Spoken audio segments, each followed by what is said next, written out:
on dit un formateur est en perpétuel apprentissage.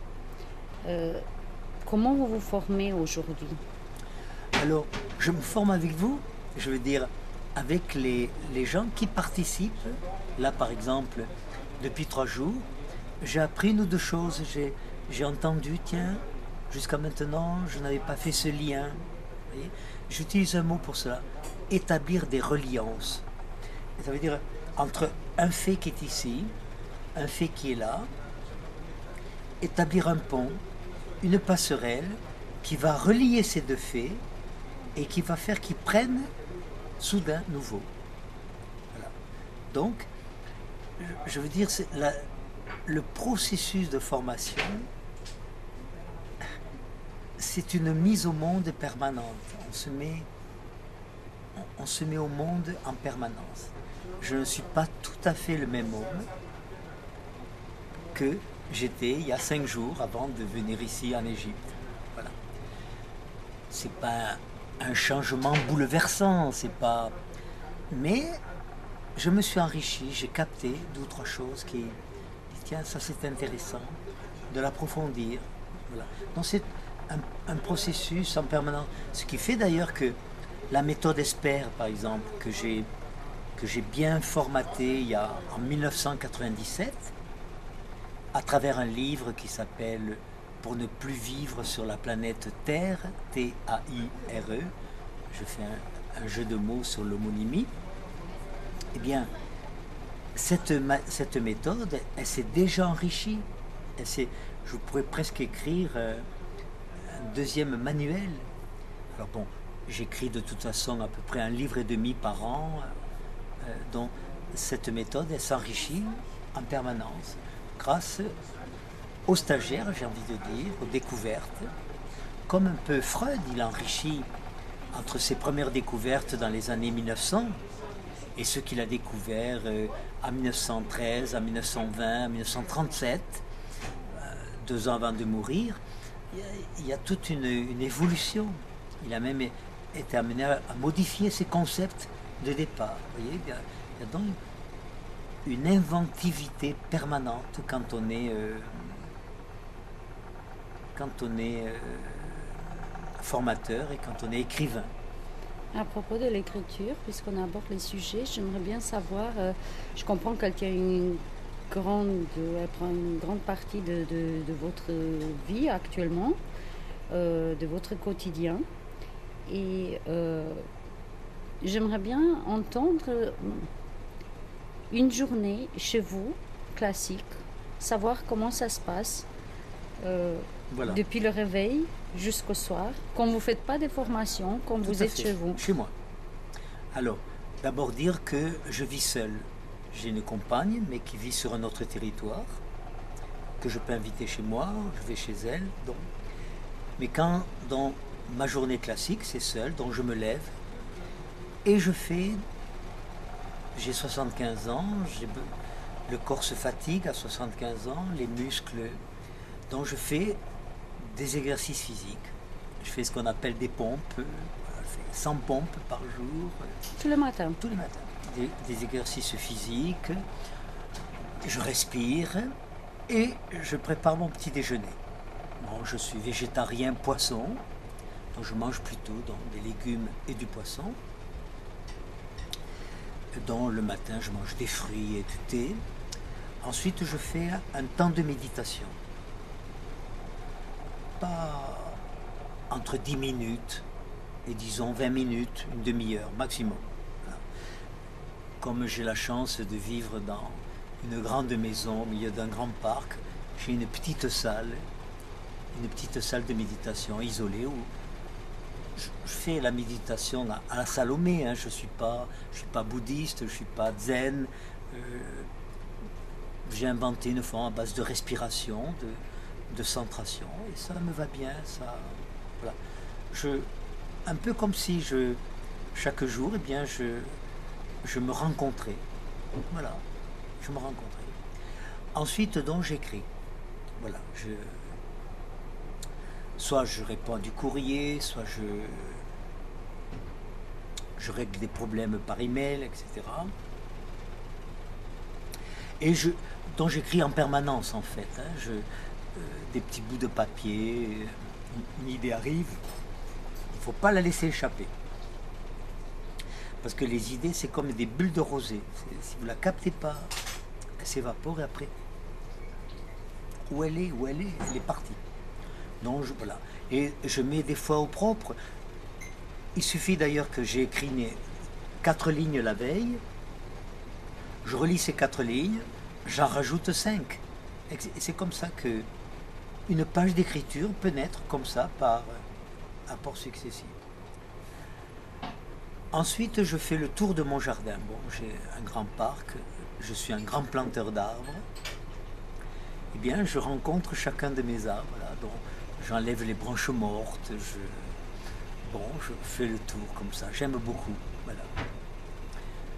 Je mange vers 1 heure et pendant 2-3 heures, eh bien, comme je vis en Provence, dans le midi de la France, j'ai une terrasse et je m'excuse de le dire, je me mets tout nu sur ma terrasse et alors soit je rêve, soit je lis. Donc je lis tous les jours. C'est l'écriture et la lecture sont mes 2 grandes activités quand je suis chez moi. Je suis un passionné de lecture, je lis beaucoup. Je lis 2 ou 3 livres en même temps. Et donc vers 5h, 5h30, eh bien, soit alors, ça c'est la partie un peu publique, je peux recevoir des amis. Je donne des rendez-vous à ce moment-là, vous voyez, s'il y a des gens qui demandent, ou je continue à écrire et j'arrive au repas. La soirée, c'est très variable. Si je suis avec ma compagne, on vit la soirée ensemble. Si j'ai des invités, on discute. Si je suis seul, j'écoute de la musique. Je peux regarder aussi la télévision. J'aime beaucoup la télévision. Et je m'endors, je me couche, je m'endors vers minuit, 1h. Je dors très peu. Voilà, minuit, 1h, je me réveille à 5h30 le matin, vous voyez, j'ai 4h30, 5 heures de sommeil, ça me suffit. Parce que je tombe dans le sommeil d'un seul coup, je sors du sommeil, je suis réparé. De quoi rêvez-vous? Pardon? De quoi rêvez-vous? Le rêve. Ah, ça, les rêves, c'est tout un monde, les rêves. J'ai beaucoup de rêves que j'ai oubliés. Donc je ne me souviens pas au réveil, mais je sais que j'ai rêvé. Et puis des rêves donc qui reviennent à la surface et dont je vais découvrir plusieurs jours après qu'ils ont du sens. Et bon, Freud disait que à travers les rêves, on va réaliser certains désirs impossibles, certains désirs inavouables même. Je suis comme tout le monde, j'ai ces rêves-là. Ce qui est curieux, c'est que je ne rêve pas beaucoup. Je suis père de 5 enfants. Je ne rêve pas beaucoup de mes enfants, mais mes enfants, ils sont dans la réalité. Je pense à eux. Je ne suis pas un père très envahissant qui téléphone, qui demande. Je peux appeler mes enfants, je ne sais pas moi, chaque 3 mois. Téléphone, où ils m'appellent. Nous avons des relations très souples, très libres. Donc c'est des rêves, disons, de situation. Voilà. Je fais moi des rêves souvent, des rêves structurants, que j'appelle structurants. Je vais donner un exemple. Par exemple, pendant des années, je faisais un rêve qui me laissait au réveil en colère contre moi-même. Dans ce rêve, j'étais attaqué par des hommes, des gens qui me voulaient du mal, 2, 3, 4 personnes. Et dans mon rêve, je fuyais, je prenais la fuite. Et je sortais du rêve. Et je me réveillais en sueur et pas content de moi d'avoir pris la fuite. Mais je ne pouvais pas m'empêcher de prendre la fuite. Comme je sauvais ma vie comme ça. J'ai fait ça pendant plus de 20 ans. Et puis, il y a à peu près 20 ans, dans un rêve, j'étais attaqué, des gens avaient des couteaux, ils allaient me tuer. Et dans mon rêve, dans un premier temps, j'ai commencé à prendre la fuite. Mais non, je me suis arrêté, je me suis retourné et j'ai affronté, j'ai fait face au danger. Et je me suis réveillé. Et ce rêve-là, il a une importance très importante dans ma vie. Que dans la réalité, face à des situations un peu difficiles, je prenais toujours la fuite. Je ne réglais pas le problème. Je prenais la fuite. Et depuis que j'ai fait ce rêve, j'affronte la situation. Même dans la réalité, je ne prends plus la fuite. J'appelle ça un rêve structurant. C'est un rêve qui va... C'est comme ça que je le vois. Vous donner la force d'affronter quelque chose, ou de résoudre un problème, ou de faire face à une situation pénible, ou douloureuse, ou difficile, par exemple. On a abordé légèrement votre histoire, situation familiale. Donc vous avez une compagne qui, je comprends, vous ne vivez pas ensemble, c'est un choix. J'ai ce qu'on appelle une relation de rencontre. Voilà. Alors, c'est en deux temps. Hein. J'ai eu une compagne, après mon divorce, il y a 40 ans, j'ai une compagne avec qui j'ai une relation qui a duré 27 ans, presque 28 ans. Elle aurait voulu se marier, avoir donc ce que j'appelais une relation continue. Moi, je n'étais pas prêt. Moi, je lui propose ce que j'appelle une relation de rencontre. Fondée, c'est parmi les relations les plus difficiles à vivre. Parce qu'elles sont fondées sur le plaisir, le bien-être, le bon qu'on a à être ensemble. Pourquoi serait-il difficile? Il est bien plus facile, je ne sais pas, d'avoir une relation de rencontre qu'une relation de couple. Parce qu'une relation de couple, une relation continue, il faut gérer le quotidien. C'est Et difficile. les inconvénients du quotidien. Et l'usure. Et la répétition du quotidien. Et ça, c'est parfois terrible. C'est terrible. Et il y a... Parce que, restons quelques instants là-dessus. Dans une relation de couple, c'est le partage d'une double intimité. Intimité commune et partagée, intimité personnelle et réservée. Il y a des choses, ma chérie, que je vais vivre avec toi, il y a des choses que tu vas vivre avec moi, intimité commune et partagée, intimité personnelle et réservée. Il y a des choses que je ne vivrai pas avec toi, il y a des choses que tu ne vivras pas avec moi. Donc ça, et c'est la cohabitation harmonieuse de ces deux intimités qui va faire que on peut rester longtemps ensemble si chacun respecte l'intimité de l'autre et non pas où c'est que tu étais, qu'est-ce que tu faisais, qui c'est qui t'a téléphoné, pourquoi tu fais ça. Vous voyez, l'intrusion souvent du partenaire, et vous savez de quoi je parle, l'intrusion du partenaire dans l'intimité personnelle. C'est donc la cohabitation. Je reviens à votre situation à vous, sans vouloir être intrusive. Eh bien, ma situation à moi, c'est que je ne crois pas que c'est bon pour moi, une relation continue.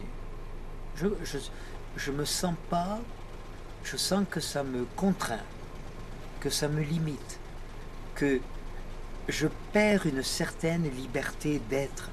La liberté d'être, c'est pas la liberté de tout faire, mais de ne pas avoir de compte à rendre, de ne pas avoir de contrôle plus ou moins direct de la part de l'autre, etc. Donc, je crois que ma personnalité,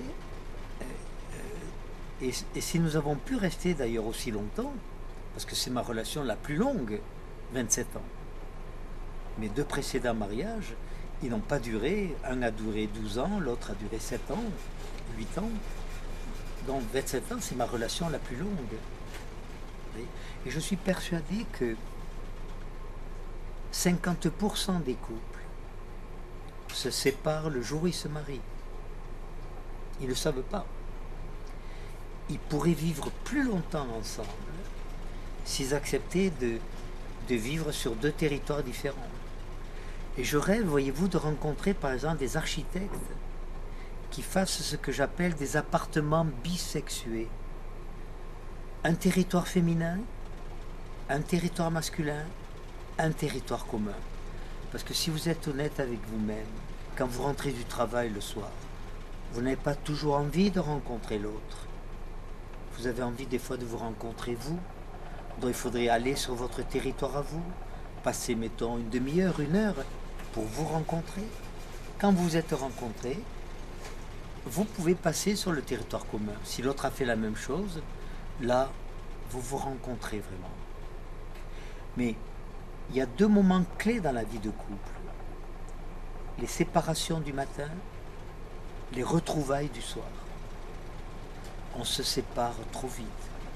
On ne prend pas le temps de se serrer dans les bras, de rester l'un contre l'autre, là, à respirer un petit peu, à faire le plein de la présence de l'autre.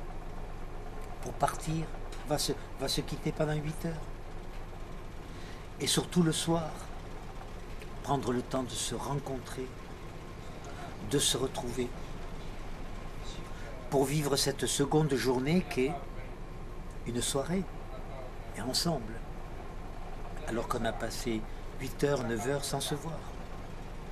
Et alors je sais bien pas, je n'en fais pas un modèle, je sais qu'il y a beaucoup d'hommes et de femmes qui auront besoin de vivre ensemble et de gérer le quotidien ensemble. Mais je sais qu'il y en a beaucoup qui vont vivre ensemble mais qui auront du mal à rester dans cette relation. Et la relation aurait plus de chances de durer si ils étaient sur 2 territoires différents. Plus ou moins proches. Ça peut être l'autre côté de la rue. Toujours un peu de votre côté de famille, c'est une curiosité personnelle. Souvent dans vos stages, vous parlez donc vous avez 5 enfants, j'entends le nom de Bruno, Eric. Moins souvent, je parle le prénom de tous vos enfants et je ne sais pas si vous vous êtes déjà interrogé sur... Oui, bien sûr. Bien, il se trouve que dans cette session, j'ai cité beaucoup Eric et Bruno. Dans d'autres sessions, je cite davantage mes filles et d'autres me disent « Mais vous avez des garçons, vous n'en parlez pas. » C'est suivant les exemples, suivant que... mes 5 enfants ont été des enfants redoutables. Redoutables. Parce que je ne savais rien, j'étais un Cro-Magnon, un véritable Cro-Magnon, un homme préhistorique. Et c'est eux qui m'ont fait grandir. Mais chacune de mes filles m'a fait faire des découvertes incroyables. Les plus grandes leçons de psychologie, je ne les ai pas appris à l'université. Je ne les ai pas appris en faisant ma thèse, je les ai appris avec mes enfants. Alors pour les reprendre chacun, donc du plus grand au plus petit, donc il s'appelle comment? Ma fille aînée, Nathalie, qui est biologiste. J'ai des enfants qui sont plutôt scientifiques. Il n'y en a qu'une qui est dans les relations humaines. Voilà, donc Nathalie, Eric, qui est informaticien, c'est une grosse tête en informatique. Il travaille c'est un problème aujourd'hui important, la sécurité en informatique. Parce que vous savez qu'avec les hackers qui pénètrent dans les systèmes, il y a Bruno qui est pilote. Il vit aux États-Unis, il a la carte verte. Il y a donc Marine qui est également une scientifique, qui a un doctorat en sciences et qui travaille au chemin de fer, qui a un poste de responsabilité à la SNCF, au chemin de fer français. Et puis il y a Clara qui est dans la communication interne dans une grande banque, elle s'occupe de communication. Voilà. Donc Clara, Bruno, Marine, Eric, Nathalie.